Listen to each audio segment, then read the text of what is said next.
2013 की शुरुआत थी। कनाडा की एक 21 साल की छात्रा एलिसा लाम अमेरिका घूमने अकेली निकली थी। किताबों की शौकीन, अपने ब्लॉग पर रोज कुछ न कुछ लिखने वाली ये लड़की अपने कैलिफोर्निया टूर के आखिरी पड़ाव पर लॉस एंजेलिस पहुंची। वहां उसने एक पुराना होटल चुना, सेसिल होटल। लेकिन ये होटल साधारण नहीं था।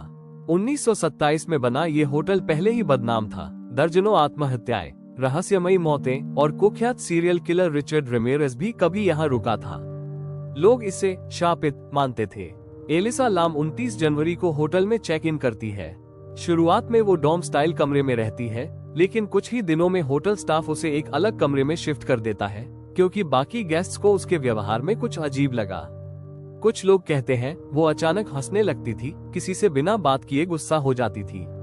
1 फरवरी को एलिसा अपने घर वालों से रोजाना बात करती थी, लेकिन उस दिन कोई कॉल नहीं आया। परिवार को चिंता हुई। उन्होंने लॉस एंजेलिस पुलिस से संपर्क किया। पुलिस आए, होटल के सीसीटीवी कैमरे खंगाले गए, लेकिन कुछ खास नहीं मिला, सिवाय एक वीडियो फुटेज के जिसने इंटरनेट पर भूचाल ला दिया। 6 फरवरी को पुलिस ने एलिसा की लास्ट फुटेज पब्लिक की। ये एक लिफ्ट के अंदर की रिकॉर्डिंग थी। एलिसा लिफ्ट में घुसती है, सारे बटन दबा देती है, लेकिन लिफ्ट का दरवाजा बंद ही नहीं होता। वो बाहर झांकती है, अचानक पीछे छुप जाती है, फिर अजीब इशारे करने लगती है, जैसे किसी अदृश्य चीज से बात कर रही हो। वीडियो तेजी से वायरल हुआ। कुछ लोगों ने इसे पोजेशन कहा, कुछ ने मेंटल हेल्थ इश्यू, तो कुछ ने सोचा कि कोई उसका पीछा कर रहा था।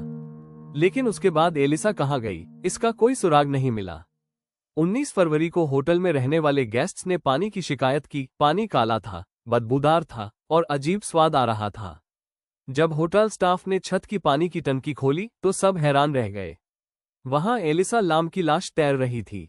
वो नग्न अवस्था में थी, उसके कपड़े भी उसी टंकी में तैर रहे थे। लेकिन सबसे अजीब बात यह थी कि होटल की छत लॉक रहती है, वहां तक सिर्फ स्टाफ पहुंच सकता है। टंकी का ढक्कन भी भारी था, उसमें बिना किसी की मदद के घुसना बहुत मुश्किल था। पोस्टमार्टम रिपोर्ट में किसी तरह की चोट या नशे के कोई सबूत नहीं मिले। उसकी मौत को एक्सीडेंटल ड्राउनिंग कहा गया और वजह बताई गई उसकी बाइपोलर मानसिक स्थिति। एलिसा कई मानसिक दवाएं ले रही थी, लेकिन कुछ दिन पहले से उसने उन दवाओं को लेना बंद कर दिया था। इससे उसका व्यवहार असामान्य हो गया था और शायद उसी वजह से वो खुद टंकी तक पहुंची। लेकिन बहुत से लोग आज भी इस निष्कर्ष से सहमत नहीं है।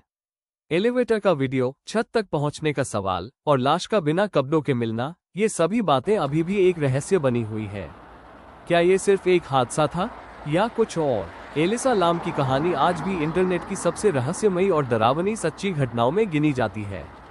और सेसिल होटल अब भी अपने सीने में बहुत से राज छुपाए बैठा है।